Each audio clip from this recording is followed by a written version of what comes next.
Assalamualaikum Ustaz. Waalaikumsalam warahmatullahi wabarakatuh. Waalaikumsalam. Sehat Ustaz? Alhamdulillah Ustaz. Ya, sehat semuanya. Mudah-mudahan kawan-kawan di rakyat merdeka dan sehat walafiat. Siap Ustaz. Kalau boleh tahu live dari kantor apa dari rumah ini Ustaz? Dari rumah, di semuanya. Wah, dari from rumah. home. Ya. Benar Ustaz. Memang masa musibah pandemi ini membuat semua aktivitas berubah Ustaz ya. Ya. Kecuali yang merdeka tetap harus merdeka, Pak. Iya. Baik teman-teman, kita sudah kedatangan narasumber yang kita nanti seorang wakil ketua MPR RI sekaligus anggota DPR RI Komisi 8 yang juga bermitra dengan salah satunya adalah Kementerian Agama begitu. Nah, siapa lagi kalau bukan Bapak Al-Ustadz Hidayat Nur Wahid. Kita sapa. Boleh disapa teman-teman semua, Ustadz. Baik, Assalamualaikum sahabat semuanya. Mudah-mudahan Anda semuanya sehat walafiat, selamat dari corona juga. Iya, amin ya Rabbi. Berbicara tentang corona ini, musibah pandemi ini memang sangat memberikan dampak yang signifikan terhadap masyarakat, terutama kepada umat Ustadz. Kita itu umat ini Ustadz sangat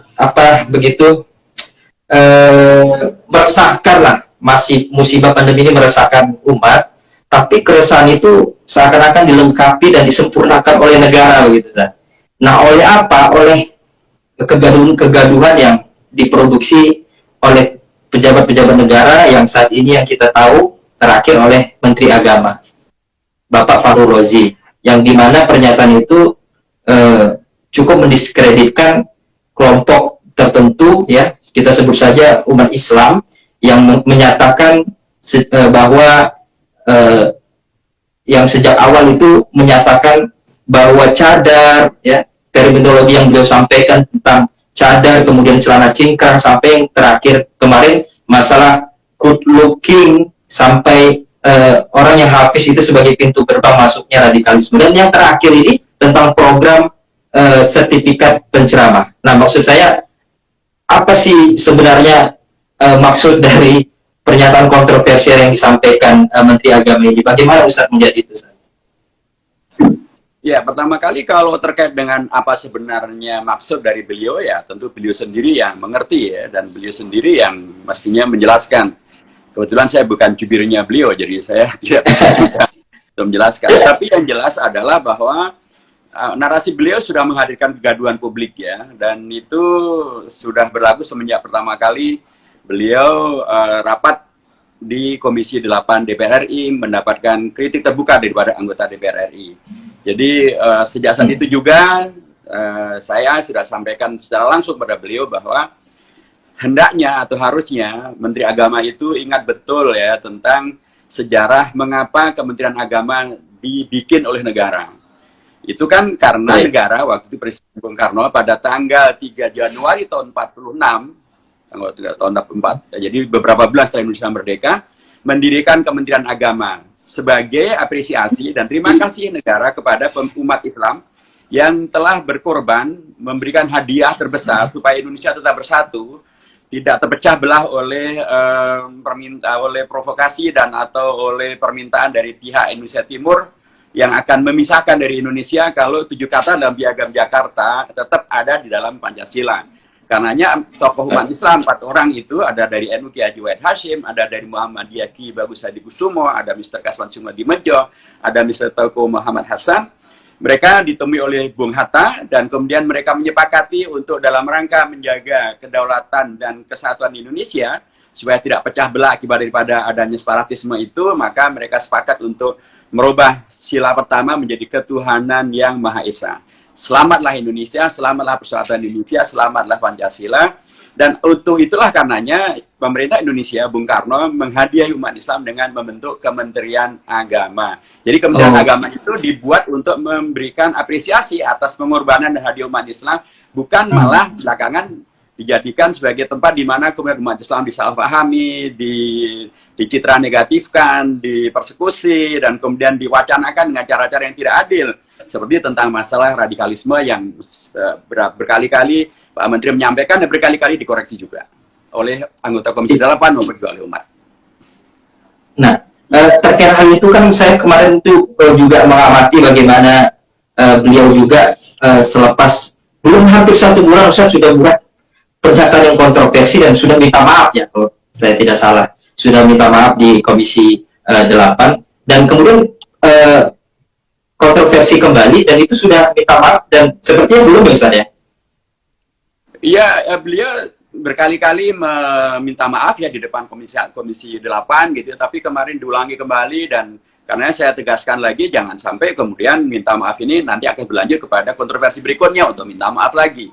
Harusnya Menteri Agama justru memberikan contoh tentang bagaimana menjadi Muslim yang rahmatan lil alamin, Muslim yang moderat, Muslim yang tidak radikal, Muslim yang betul-betul mengayomi umat beragama, khususnya umat Islam. Karena tadi saya katakan sejarahnya Kementerian Agama itu bukan untuk justru mempersekusi dan atau untuk mencitraburukan dan atau untuk menuduh umat Islam dengan tuduhan-tuduhan yang tidak sebenarnya. Dan itu kemarin kami sampaikan secara terbuka dan inilah yang kemudian harusnya selalu menjadi pegangan dari Kementerian Agama. Dan itu sudah kita sampaikan sejak dari awal ya. Dan beragam kontroversi yang beliau ciptakan belakangan ini kan sesungguhnya memang tidak adil dan sangat aneh sekali ya. Kemarin misalnya beliau menyampaikan di Komisi 8 bahwa pernyataan beliau tentang radikalisme di kalangan ASN supaya kemudian dibikin tidak ada radikalisme di ASN. Yeah. Itu beliau sampaikan dalam forum yang beliau diundang oleh Kementerian Pan RB oleh Pak Cahyokumolo. Kan beliau memasalahkan yang dia perkirakan sebagai forum tertutup ternyata kemudian menjadi terbuka kemana-mana. Saya sampaikan dalam rapat kemarin bahwa seharusnya itu dimanapun kita berada, apakah dalam forum tertutup maupun forum terbuka, omongan kita satu kata. Artinya kalau kita ngomong A ya di tertutup A, di terbuka A. Jangan sampai di tertutup ngomongnya A, di terbuka kebalikan daripada A. Itu tentu tidak dibenarkan. Nah, karena beliau diundang oleh Kemenpan RB untuk mencegah terjadi radikalisme menyebar di kalangan ASN, harusnya kan beliau bicara dalam konteks Menpan RB, di mana radikalisme tentu dalam pemahaman Pak Cahyokumolo pastilah bukan hanya terkait dengan agama, apalagi agama Islam yang juga dianut oleh Pak Cahyokumolo juga. Pak Cahyokumolo pasti tahu persis bahwa di Indonesia ini ada beragam bentuk radikalisme yang jelas-jelas dilarang oleh negara, oleh hukum, bertentangan Pancasila, misalnya komunisme. Itu jelas radikalisme yang sangat dilarang oleh Pancasila, sangat dilarang oleh hukum. Ada undang-undang tentang KUHP yang juga melarang tentang hal itu, ada undang-undang tentang ketahanan negara, ada undang-undang tentang ormas yang melarang itu semuanya. Tapi Pak Menteri Agama sama sekali tidak menerangkan tentang bahaya dari radikalisme komunisme yang bisa menyusup kepada mereka-mereka yang akan kemudian menjadi ASN dan atau malah yang berada di ASN. Misalnya juga bahaya radikalisme separatisme. Separatisme itu jelas juga radikalisme yang lain dan bahkan mereka melakukan pemberontakan untuk memerdekakan kawasannya, UPM misalnya. Tapi tidak pernah tuh Pak Menteri Agama bicara tentang bahayanya radikalisme yang bisa menyusup melalui jalur separatisme gitu. Misalnya juga kemarin itu ada 2 peristiwa yang sangat memilukan umat ya dari sisi moral ya. Berangkat daripada radikalisme anti moral yaitu pedofilia. Itu kan ada orang Prancis yang sudah tua tapi melakukan kejahatan terhadap 350 anak Indonesia. Itu barangkali rekor terbesar di dunia. Tapi nggak pernah tuh Pak Menteri Agama mempermasalahkan tentang bagaimana menjaga moral bangsa anak-anak ini diselamatkan dari pedofilia.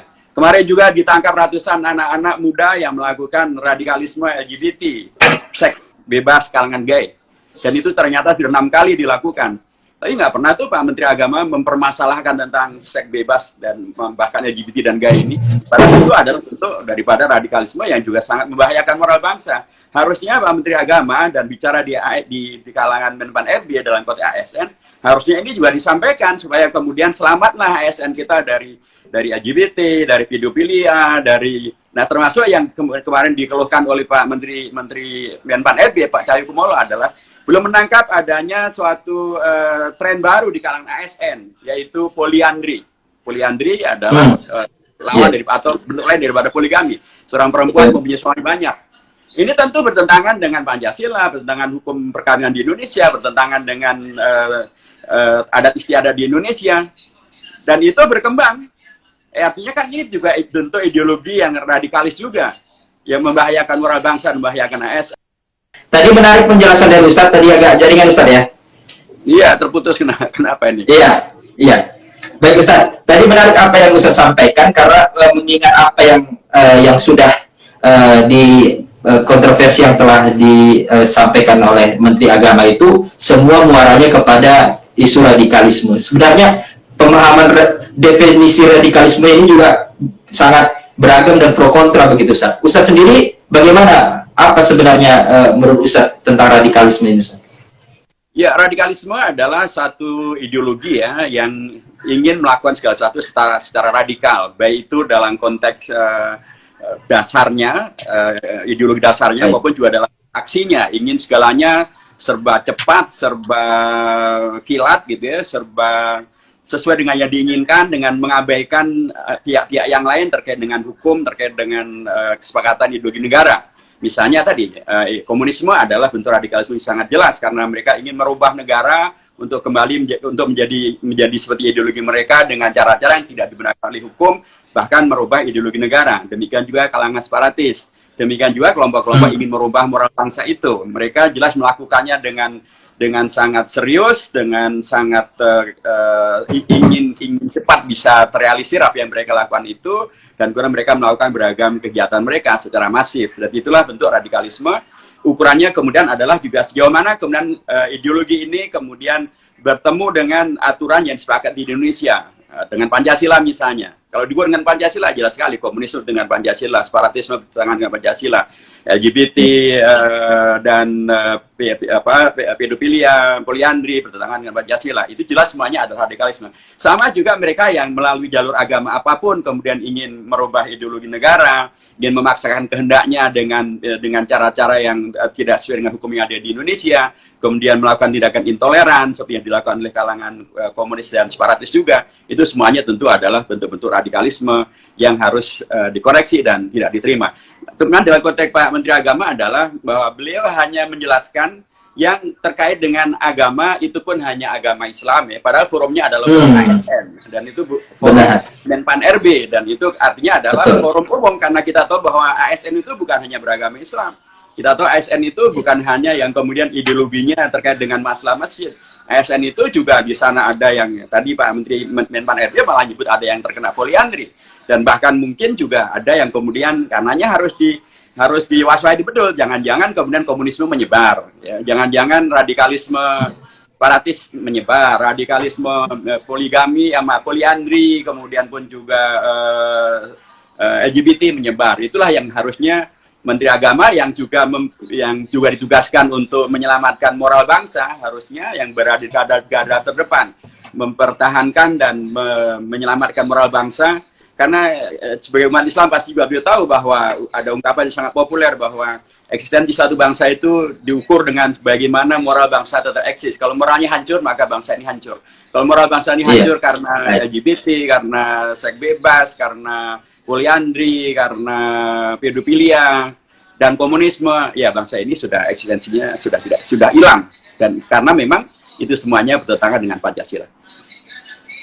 Baik, menarik Ustaz. Kemudian Ustaz, semua kontroversi yang suara gaduh dari Pak Menteri Agama ini kita sepakati bermuaranya misi radikalisme itu.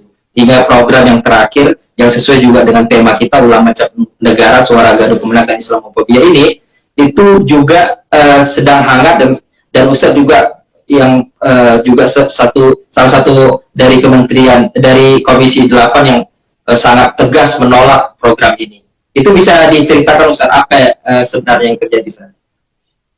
Iya, ini program terkait dengan semula sebutannya adalah sertifikasi dai atau penceramah. Tapi karena kritik di mana-mana akhirnya dirubah oleh beliau menjadi program dai bersertifikat atau penceramah bersertifikat. Ya, kan cuma bolak-balik saja, permainan semantik saja. Karena tidak ada yang namanya dai bersertifikat kalau nggak ada programnya yang bernama sertifikasi dai. Emang bisa dibuat dai bersertifikat tanpa ada program yang disebut sebagai sertifikasi itu. Nah, yang jadi masalah adalah pertama definisi daripada dan atau tolak ukur bersertifikat itu apa? Itu juga tidak jelas. Kalau lagi-lagi hubungannya dengan radikalisme, ya kalau kemudian cara pandang Pak Menteri Agama radikalisme semacam itu, Ini kan menjadi satu hal yang pada gilirannya akan menjadikan isu ini sebagai dalam tanda kutip intervensi negara terhadap para penceramah dan kontrol negara terhadap para penceramah, untuk kemudian nanti yang diberikan sertifikat adalah yang sesuai dengan pemahaman dan maunya Menteri Agama, yang tidak ya tidak akan diberikan. Tentu ini suatu hal yang dari sisi akademik sangat dipermasalahkan. Belum lagi dari sisi kelayakan untuk yang mensertifikasi itu siapa? Apakah Pak Menteri Agama yang mensertifikasi atau yang lain? Karena banyak orang menanyakan, orang yang mensertifikasi harus lebih terbukti bahwa dia layak untuk memberikan sertifikat, kan begitu. Baik, karena banyak orang mengatakan agar kemudian program semacam ini bisa dilaksanakan, hendaknya jangan negara yang melaksanakan, tapi dia berikanlah kepada organisasinya umat, apakah namanya MUI atau yang lain sebagainya. Itu satu. Nomor dua yang juga menjadi masalah adalah selain dari metodologinya, tolak ukurnya yang juga tidak jelas tadi itu, dan bisa menghadirkan konflik dan atau salah paham di antara para dai. Nanti ada yang kemudian mencurigai ini dai bersertifikat, kemudian ini tidak, kemudian umat terbelah, kemudian ada kekhawatiran bila nanti kemudian ada diskriminasi di tingkat lapangan. Itu tentu bermasalah. Yang nomor dua, menurut saya masalah yang paling utama juga adalah karena ini adalah program negara, kan Kementerian Agama itu negara, kegiatannya melalui APBD, APBN, kegiatannya berdasarkan undang-undang. Harusnya apapun program daripada Kementerian Agama, dan apalagi menyangkut umat yang banyak, mempergunakan anggaran negara, potensial menghadirkan kegaduhan di tingkat publik, harusnya kan itu dibahas dengan mitranya Menteri Agama, yaitu Komisi 8. Betul. Tetapi itu tidak pernah dimajukan ke Komisi 8. Kalau kita baca dalam program prioritas Kementerian Agama di tahun 2020, nggak ada kata-kata program sertifikasi dai. Oh, tidak ada ya, Pak? Tidak ada. Program prioritas tidak ada, program non prioritas juga tidak ada. Nah, kalau tidak ada, bagaimana itu kemudian diada-adakan? Satu. Nomor dua, anehnya beliau menyampaikan bahwa ini program dikerjasamakan dengan MUI, dengan BNPT, dengan BPIP. Masalahnya adalah ternyata MUI dalam SK terakhir yang dibuat dan ditandatangani oleh Wakil Ketua Umum Pak Junaidi dan Sekjen atau Sekretaris Umum Pak Anwar Abbas, mereka tegas menolak dan tidak mau melibatkan dan dilibatkan dalam sertifikasi para dai. Terus bagaimana kata Kementerian Agama sudah kerjasama, ternyata MUI mengatakan tidak dan mereka menolak. Tapi kalau kemudian kerjasamanya dengan BNPT dengan BPIP, ini kan menimbulkan pertanyaan besar. Loh, sertifikasi dai penceramah kok melibatkan BNPT dan BPIP, apa hubungannya? Kalau babnya adalah untuk menambah wawasan, ya tambahkan saja wawasan, tapi jangan dikaitkan dengan sertifikasi. Sebab kalau kemudian narasumbernya dari BPIP dan BNPT, pasti kemudian secara mudah kalangan akademik, karena saya juga orang kampus, akan mudah dipahami bahwa nanti di antara bahan untuk menguji seseorang itu layak diberikan sertifikat atau tidak adalah kalau lulus terkait dengan masalah BNPT dan terkait masalah BPIP. Nah, itu kan sudah pembelahan yang lain lagi. Ya. Jadi itu juga menjadi masalah yang mestinya karenanya program ini dihentikan saja. Karena tidak pernah disepakati oleh DPR, tidak pernah dan tidak benar klaim bahwa itu kerjasamanya dengan MUI, Muhammadiyah juga menolak. Dan ketika kemudian dikaitkan dengan BNPT dan BPIP, ini malah semakin menimbulkan kecurigaan umat. Ada apa dengan ini semuanya? Iya. Dan yang berikutnya menurut saya dari program ini adalah tadi saya sebutkan bahwa program ini potensial menghadirkan kegaduhan di tingkat umat, di antara para mubalik, di antara para penceramah. Mereka pasti akan kemudian menghadirkan saling curiga. Kalau tentang hafid, good looking, masjid, bisa menghadirkan kecurigaan di antara para jemaah masjid. Kalau ini bisa menghadirkan kecurigaan di antara para dai, di antara para penceramah. Nah, kalau kemudian belakangan Pak Dirjen Bima Islam mengatakan bahwa itu kan program sukarela, itu tidak menghadirkan konsekuensi apapun. Kata Pak Menteri Agama dalam rapat kerja dengan Komisi 8 kemarin, beliau mengatakan bahwa para penceramah tidak harus bersertifikat dan beliau jamin tidak akan ada penceramah yang dilarang berceramah kalau tidak mempunyai sertifikat. Lah kalau gitu bentuknya, buat apa ngototlah Kementerian Agama membuat program ini? Kan tidak ada keharusannya, tidak ada konsekuensi apapun. Lah buat apa dipaksakan menjadi program? Ketika lagi-lagi itu ditolak oleh umat, ketika itu kemudian bahkan tidak pernah disepakati oleh DPR. Jadi hentikan saja program ini, karena sekali lagi program ini tidak menghadirkan manfaat yang diharapkan, bahwa kemudian kita semuanya setuju dengan Islam yang rahmatan lil alamin, dengan dakwah yang sejuk, yang toleran, yang inklusif, yang tidak radikal, itu semuanya kita sepakat lah. Tapi cara-cara yang kemudian dipergunakan oleh Pak Menteri untuk kemudian menghadirkan program sertifikasi penceramah atau ceramah sertifikat atau penjelasan beliau tentang radikalisme, itu semuanya justru menghadirkan pembelahan di antara umat, menghadirkan pembelahan di antara para penceramah, dan itu semuanya tidak menghadirkan Islam yang rahmatan lil alamin. Baik. Baik Ustaz, ini kita akan membacakan pertanyaan dari netizen. Pertama dari Mukhtar Sadili. Ini pertanyaannya Ustaz, sertifikasi dai bukan jalan menuju otoritarianisme wajah baru. Bagaimana wujudnya agar tidak mencurigakan? Begitu Ustaz.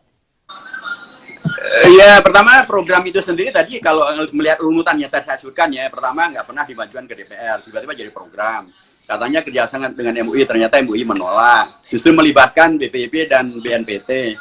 Nah ini sulit untuk kemudian publik tidak mencurigai bahwa di situ ada otoritarianisme, di situ ada pencurigaan dan pencurigaan terhadap para dai, terhadap umat penceramah Islam gitu ya. Bila kemudian diinginkan tidak menghadirkan kegaduhan, pertama hentikan program ini, nyatakan bahwa program ini dihentikan. Dengan cara itu umat sudah lega nih, ini masalah selesai gitu. Bahwa kemudian diinginkan adanya peningkatan kualitas para dai, peningkatan wawasan mereka, ya lakukan saja, tapi sebaiknya memang karena posisi Kementerian Agama yang kemudian menghadirkan kegaduhan semacam ini cenderung kemudian menghadirkan ya dalam tanda kutip kecurigaan gitu ya. Supaya tidak dicurigai ya biarlah program itu dilakukan oleh lembaga-lembaga yang dipercaya oleh umat. Apakah masing-masing ormas menyelenggarakan, misalnya NU menyelenggarakan, Muhammadiyah menyelenggarakan, MUI menyelenggarakan, kampus menyelenggarakan, dan sudah banyak kok itu diselenggarakan oleh lembaga-lembaga tersebut. Bisa saja Kementerian Agama memfasilitasi, boleh saja, tetapi yang dalam posisi semacam ini menurut saya yang paling baik Kementerian Agama menegaskan bahwa program sertifikasi itu dihentikan dan Kementerian Agama meminta maaf atas kegaduhan yang telah dibuatnya. Baik Ustaz, ini juga ada yang menarik karena tadi kita menyinggung tentang sikap dari Majelis Ulama Indonesia sebagai lembaga yang punya otoritas lebih di bidang keagamaan, karena adanya semacam tidak seakan-akan kalau masyarakat membaca kok tidak harmonis ya antara Kemenak dengan MUI gitu Ustaz. Dan menyambung juga ini Ustaz dengan pertanyaan netizen selanjutnya ini dari Apriyadi Rosdi. Ada yang bilang bahwa penolakan MUI lebih karena soal berkurangnya kewenangan mereka. Pengurus MUI maunya cuma MUI aja yang memberi sertifikat. Itu bagaimana menurut pandangan Ustaz? Ya, kalau menurut saya itu suudzon pada MUI ya. MUI saya tidak kekurangan kewenangan mereka sangat banyak, kegiatan mereka sangat banyak. MUI melakukan penolakan itu karena melihat secara objektif bahwa ini memang bermasalah. Karena tadi saja klaimnya sudah dikerjasamakan dengan MUI, ternyata MUI justru malah menolak. Itu kan ada masalah. Jadi dari sisi ini saja ini permasalahan bukan masalah terkait dengan kurangnya kewenangan MUI. MUI diklaim atau dicatut sebagai sudah setuju, padahal ternyata tidak. Nah ini saja kan dari sisi etika dan moral kan sangat bermasalah. Jadi kalau dari ini saya tidak bisa dipercaya, bagaimana kemudian juga klaim-klaim yang lain bahwa ini program bermanfaat, bahwa ini program kemudian akan meningkatkan wawasan, siapa bisa percaya? Kalau dengan urusan dengan MUI saja sudah terjadi manipulasi terkait dengan apa yang katanya disepakati. Jadi kalau menurut saya ini bukan permasalahan MUI dikurangi kewenangan, tapi memang MUI sudah dicatut namanya menjadi seolah-olah sudah sepakat, padahal ternyata MUI menegaskan bahwa mereka menolak dan meminta itu untuk dihentikan. Iya.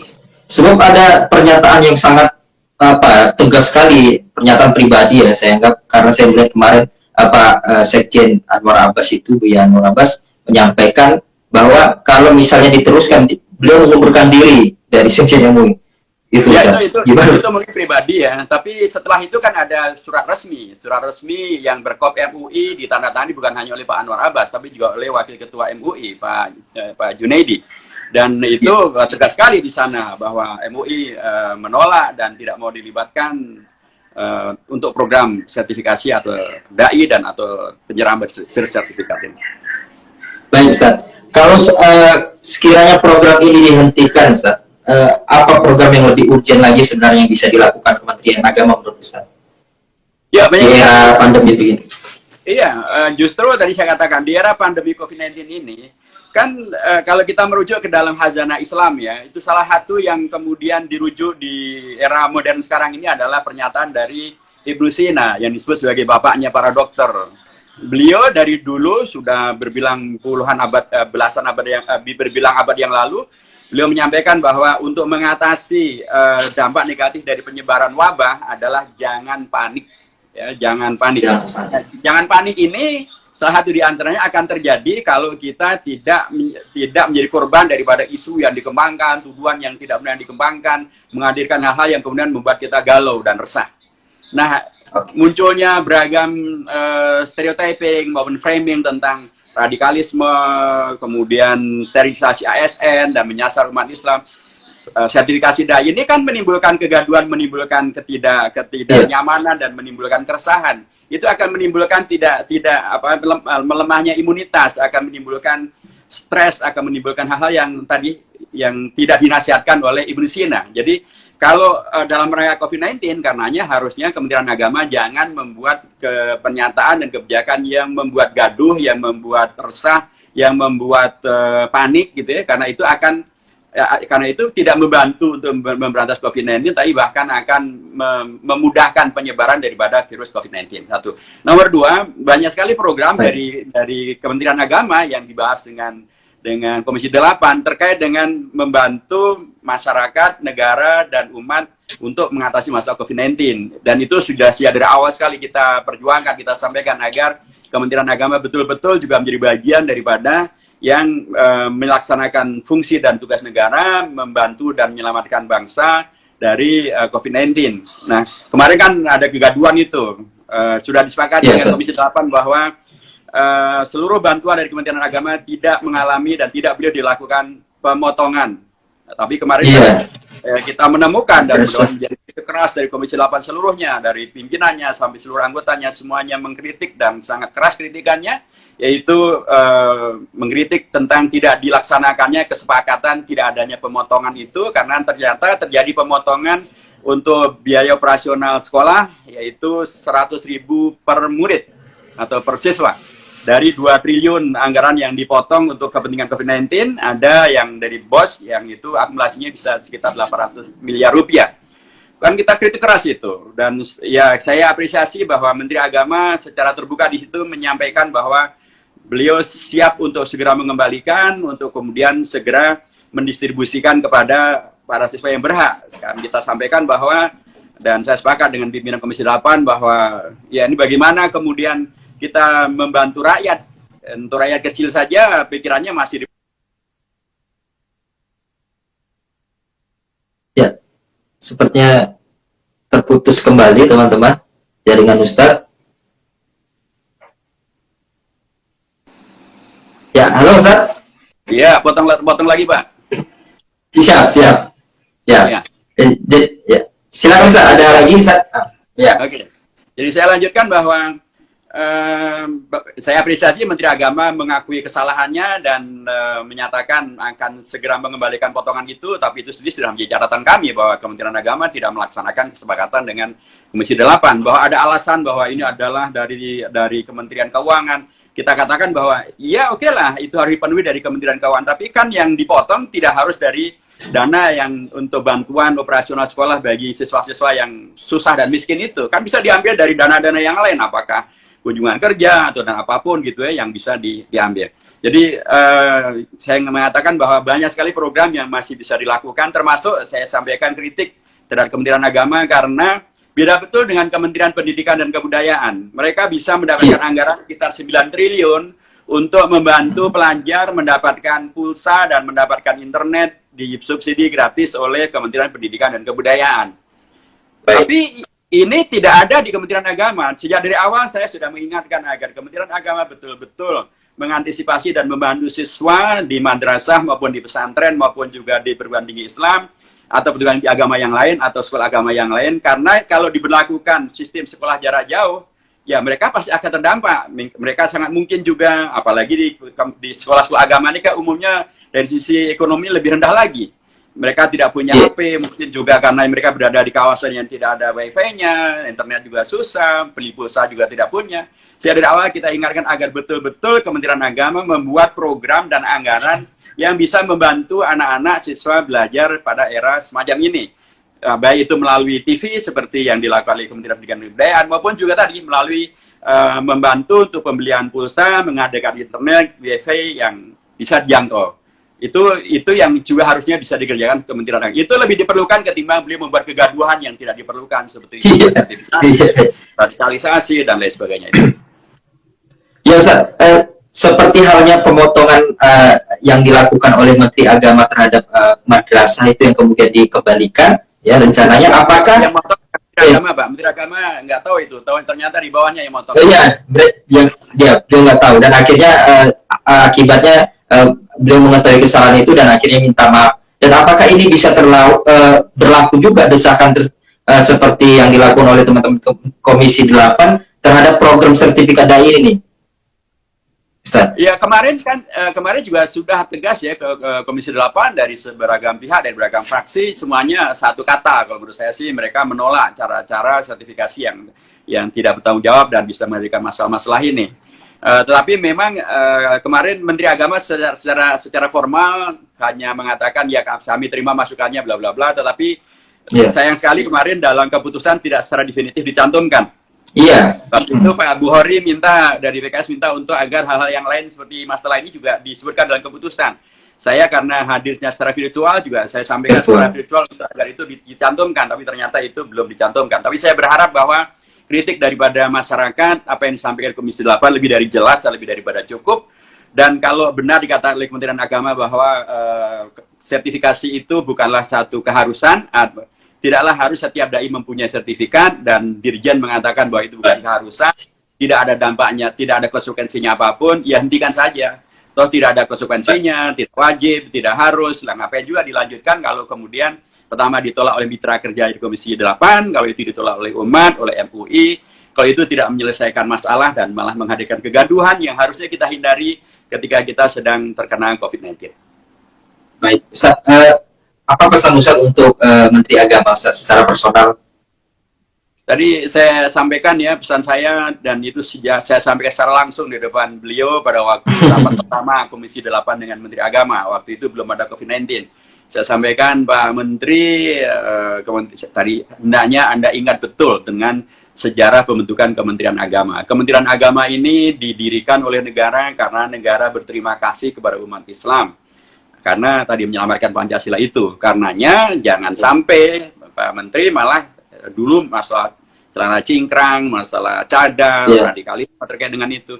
Janganlah dari timbar Kementerian Agama justru menghadirkan hal-hal yang justru tidak sesuai dengan latar belakang pendirian Kementerian Agama. Saya sampaikan juga kemarin bahwa yang pernah jadi Menteri Agama dari kalangan militer bukan hanya Pak Fahru Razi saja. Dulu juga ada Pak Termedi Tahir, sebelumnya juga ada Pak Alam Saratu Perwira Negara. Mereka militer, tapi ternyata mereka menghadirkan kebijakan kementerian yang nyaman di kalangan umat, yang membersamai umat, yang kemudian menghadirkan menghadirkan kebersamaan dengan umat dan tidak menghadirkan kegaduhan dengan umat.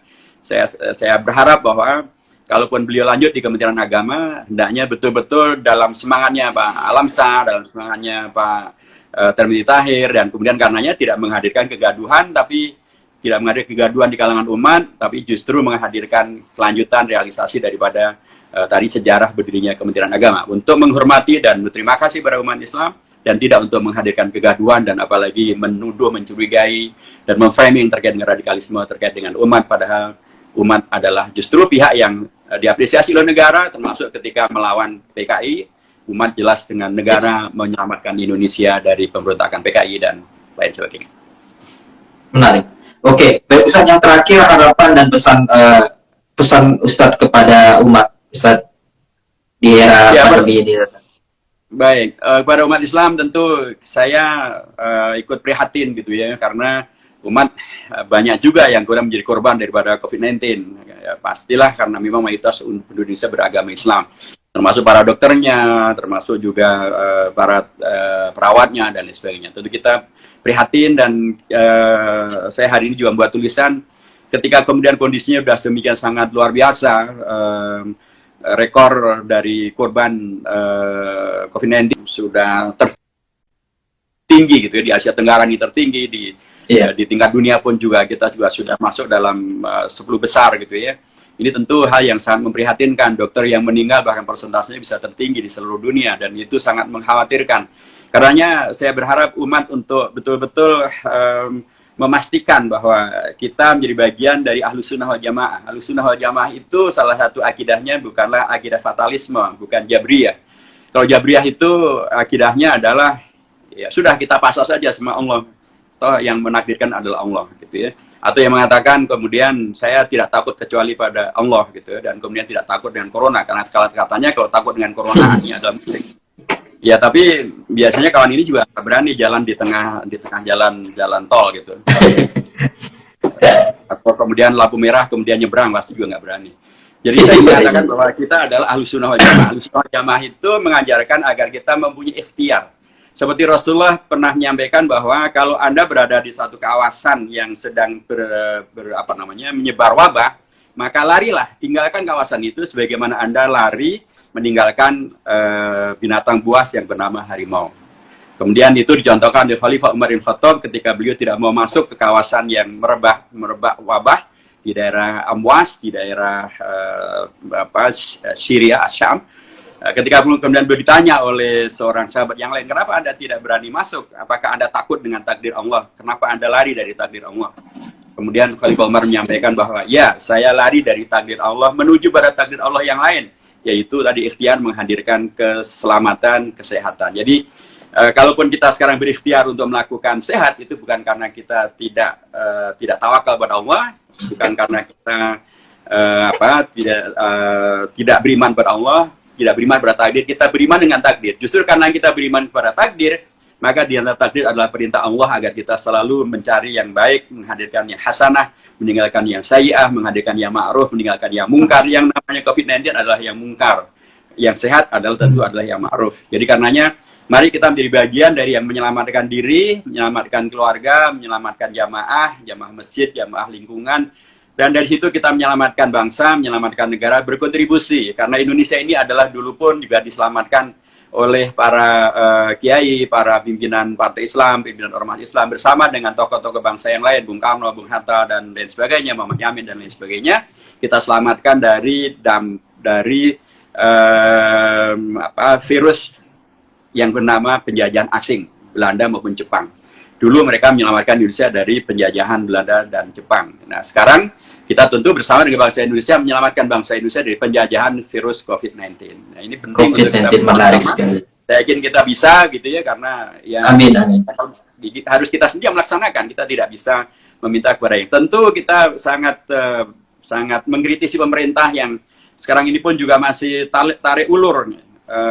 Pak Jokowi belakangan kemudian menyadari bahwa kesehatan yang nomor satu, ekonomi berikutnya.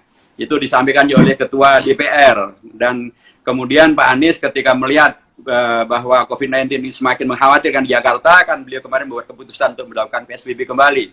Tapi kemudian beliau, seperti yang saya khawatirkan, ini akan ada menteri dan atau pihak yang lain yang tidak nyaman. Sebagaimana dulu pertama kali beliau kan juga begitu. Ada kementerian yang lain yang kemudian menghadirkan hal-hal yang kemudian tidak sesuai dengan yang diharapkan. Kemarin juga ada ada menteri yang kemudian menyalahkan Pak Anies dengan PSBB-nya yang berakibat kepada IHSG yang kemudian turun. Padahal jelas sekali yang dilakukan Pak Anies sesuai dengan yang diharapkan oleh Menteri Pak Jokowi, Presiden, oleh Ketua DPR, dan itu sesuai dengan keputusan daripada Kementerian Kesehatan terkait dengan PSBB ini. Dalam konteks seperti Pak Anies tidak lagi memerlukan izin karena beliau sudah diizinkan untuk kemudian melakukan.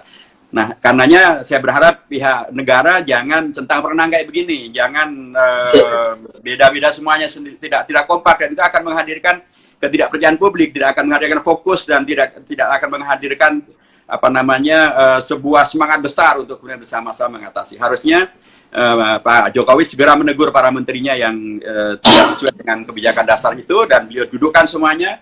Karena saya sampaikan semestinya yang menjadi panglima yang berada di garda terdepan memimpin seluruh perlawanan COVID-19 adalah Presiden, supaya kemudian tidak ada yang sana kemari mempunyai wacana yang beda-beda.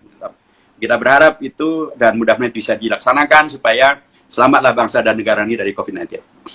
Amin ya Rabbal Alamin. Terima kasih banyak Ustadz Hidayatul Wahid telah menemani kita. Sudah 45 menit berlangsung acara kita ya, Rebook Talk edisi ke-6 Jumat tanggal 11 September 2020 ini, dan berakhir sudahlah tadi sesuai harapan. Mari kita sama-sama menjaga dari penjajahan kita melawan penjajahan COVID-19 ini.